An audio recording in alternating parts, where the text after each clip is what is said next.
წმიდა იოანე ოქროპირი ეკლესიაში სიარულის შესახებ.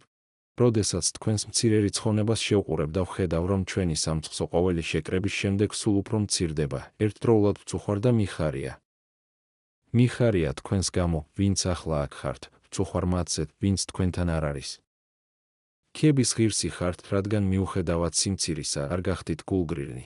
ისინი კი განკიცხვას იმსახურებენ იმის გამო, რომ თქვენებრ მოშურნენი არ არიან. ამიტომაც გიწოდებთ ბედნიერებსა და ნეტარებს, რამე თუ მათმა უზრუნველობამ გავლენა არ მოახდინა თქვენზე, ხოლო მათ, რადგან თქვენი მოშურნეობით ვერ ისარგებლეს, შევრაცხავ ვითარცა საბრალოდ და ვსტირი. ნუ თუ არ სმენიათ წინასწარმეტყველის სიტყვა, ვირჩიე მე მივრდომა სახლ-საღმრთისა ჩემისასა უფროს ვიდრეღა დამკვიდრებად ჩემ და საყოფელსა ცოდვილთასა, ფსალმუნი 83:11. არ უთქვამს ვირჩიე ცხოვრება სახლ-საღმრთისა ჩემისასა, არც დამკვიდრება და ყოფნა იხმარა, არამედ ბრძანა ვირჩიე მე მივრდომა.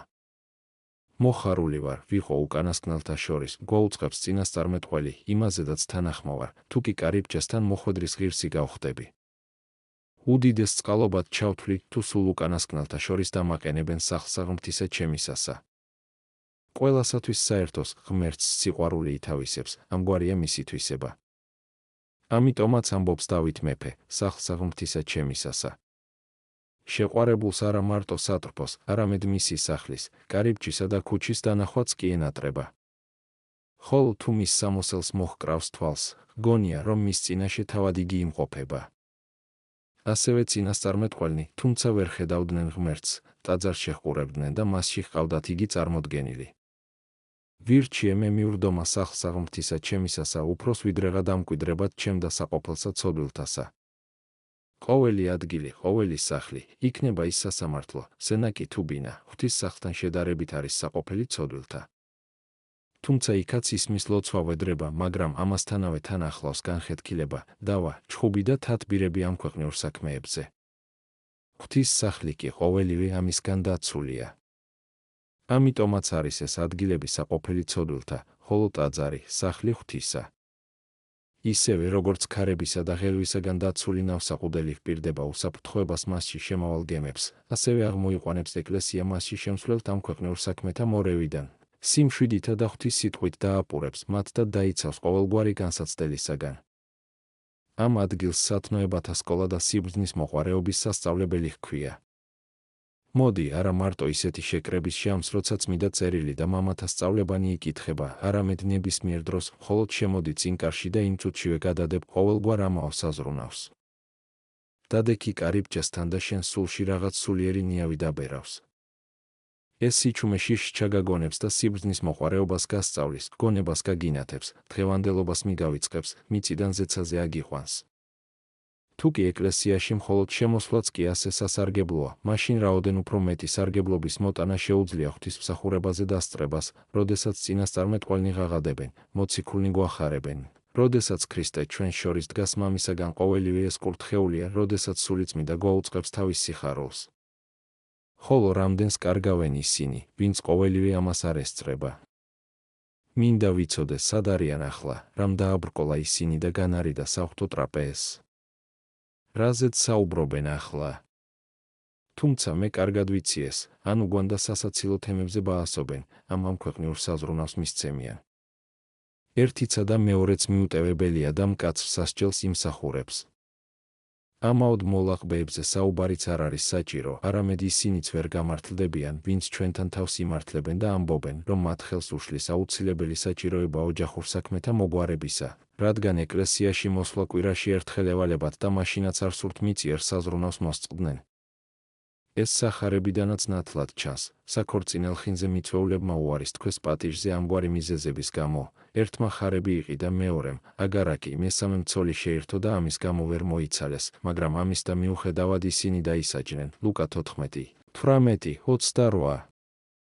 ყველა ეს საქმე აუცილებელია, მაგრამ მათით ვერ გავმართლდებით, რადგან ისინი ამაონი არიან ღვთის წინაშე.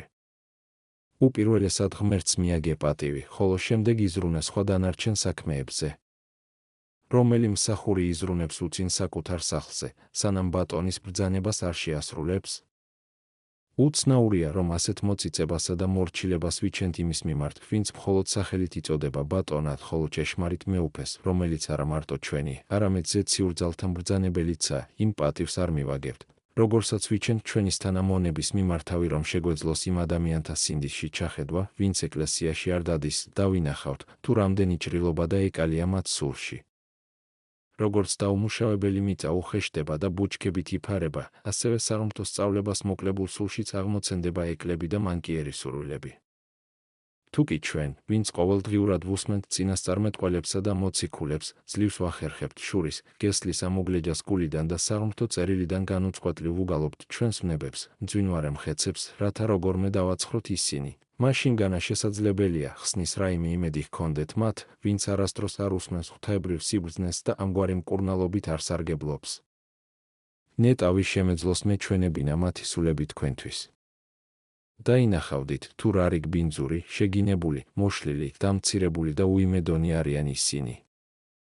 როგორც მტვერითა და ჭუჭყით იფარება კაცის სხეული, თუ იგი აბანოთი არ სარგებლობს, ასევე საშინელი ცოდვის სიბინძურეში ეხვევა სულიც, თუ კი უბულებელს ყოფს სულიერ სწავლებას.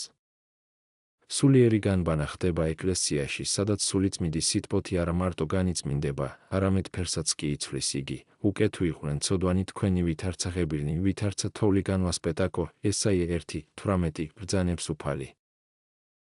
რაოდენ დიდი იქნებოდა ჩვენი სულიერი სიხარული, რამდენ სარგებელს მიიღებდა სული და იდიდებოდა ღმერთი, თუ ყოველი შეკრების ჟამს ეკლესიას ხალხით სავსეს ვიხილავდით. მეზღვაურები ყველაფერს აკეთებენ, რათა გადაცურონ ზღვა და მსწრაფლ მიაღწიონ ნავსადგურს, ჩვენ კი განუწყვეტლივ ზღვას მიცემულნი, ცხოვრებისეულ ტალღათა მორევში გამუდმებით ვიძირებით, ხოლო ეკლესიაში წელიწადში 1-2 თუ მივალთავი იქნებ, თქვენ არ იცით, რომ ღმერთმა ისევე დააფუძნა ქალაქებში ეკლესიები, როგორც ზღვის ნაპირას, ნავსაყუდელნი, რათა ცხოვრების ქარიშხალს გამორიდებულნი მოვიდეთ აქ და იდუმალი სიჩუმითა და სიმშვიდით დავთკბეთავი ჭეშმარიტად, აქ არც მძვინვარე ტალღების გვეშინია და არც ავაზაკთა. თავდასხმისა, არც ქარიშხლისა და საზარელი მხეცებისა, რამე თუ ეს ნავსაყუდელი ყოველივე ამისგან დაცულია. იგი მყუდრო სავანია სულისა. ამაში თავადაც შეგიძლიათ დარწმუნდეთ, თუ კი ამ დროს რომელიმე თქვენგანი საკუთარ სინდისში ჩაიხედავს, იგი უდიდეს სიმშვიდეს დაინახავს მასში. მას არც მრისხანება ეუფლება, არც ავხორცობა აღაგზნებს, არც შური იპყრობს, არც სიამაყი ცვაობს, არც ამპარტავნება ჭამს, რადგან ყველა ეს მხეცი მოთვინიერებულია, საღმრთო წერილი თითოეულის სულში აღწერს, როგორც ღვთაებრივი გამოცხადება და ამ უგუნურ ნებებს აძინებს. რა საბრალონი არიან ისინი, ვისაც ამგვარი სიბრძნის შეძენის შესაძლებლობა აქვს და ამის და მიუხედავად იშვიათად მოდიან ეკლესიაში, რომელიც დედაა ყოველთა. სხვა რა საქმე შეგიძლია დამისახელო ამაზე აუცილებელი? რომელი შეკრება ამაზე მეტად სასარგებლო? რა გაბრკოლებს, რომ აქ მოხვიდე? ამ მშვენიერ საკრებულოში არ ყოფნას შენ ალბათ სიღარიბეს დააბრალებ, მაგრამ ეს უსაფუძვლო მიზეზია. კვირაში 7 დღეა. ეს 7 დღე ღმერთმა ჩვენთან გაიყო ისე, რომ თავისთვის ბევრი არ აიღო და არც ჩვენ მოგცა ცოტა. თანაბრად კი არ გაყო, არამედ შენ 6 დღე დაგითმო, თვითონ ერთი დაიტოვა. შენ კი ამ დღესაც არ გსურს თავი შეიკავო ამ სოფლიური საზრუნავისაგან. მკრეხელურად იქცევი, რადგან ეს დღე საღვთო წერილის მოსასმენად არის კურთხეული და დადგინებული, ხოლო შენ მას ცხოვრებისეულ საქმეებისათვის იყენებ. აღარაფერს ვამბობ მთელი დღის შესახებ. ამ დღეს ისე მოიქეცი, როგორც მოიქცა სახარებისეული ქვრივი მოწყალების გაღების დროს, მან 2 გროში გაიღო და უდიდესი წყალობა მიიღო ღვთისაგან. ასევე შენს ღმერთს 2 საათი მაინც დაუთმე დღეგრძელობას შეიძენ. ხოლო თუ ესოდენ მცირე მსხვერპლის გაღებაც არ გინდა და მაინც მიწიერ საზრუნავს მისცემი ხარ, მაშინ მრავალი წლის ნაშრომით წყალში ჩაგეყრება. უფალი განრისხდება და გაგიქარწყლებს მთელი ცხოვრების მანძილზე დაგროვებულ სიმდიდრეს, თუ კი მას უგულებელს ყოფთავი მიიხილეთ მრავალთასედა და იქმნეს მცირედმი და შეხმული იქმნეს სახიდმი და მივჰბერე მათ, ამისთვის იტყვის უფალი, ყოვლისა მპყრობელი, მათ წილ, რომელ სახლი ჩემი არ სოხერ, ხოლო თქვენ სდევთ თითოეული სახლისადმი თვისისა. ანგია 1:9, ასე დაემუქრა ღმერთი იუდეველებს, როდესაც მათ ტაძარზე ზრუნვა შეწყვიტეს. თუ წელიწადში მხოლოდ 1-2 ჯერ მოდიხართ ჩვენთან, მაშინ რის შესწავლას მოასწრებთ?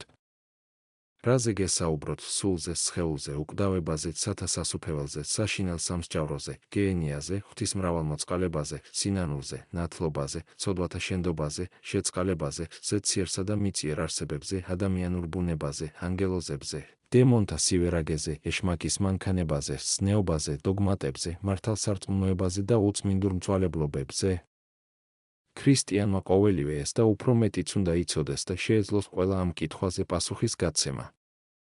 ხოლო თქვენ აქედან მცირედიც კი არ გეცოდინებათ, თუ წელიწადში ერთხელ გავლით ან ჩვეულებისამებრ დღესასწაულის გამო შეიკრიბებით და არა კეთილგონიერი განწყობითავი თქვენ არა თუ უბრალო ხელოვნების შესწავლა გსურთ, არამედ ყველა მეცნიერებათა შორის უმნიშვნელოვანესისა, თუ როგორ შეიძლება სათნო ვეხოთ ღმერთს და ზეციური მადლი მოვიპოვოთ ავინუ თუ თქვენ გგონიათ, რომ ეს ასე იოლია და ამის მიღწევა მხოლოდ ერთი ან ორი მოსვლით შეიძლება.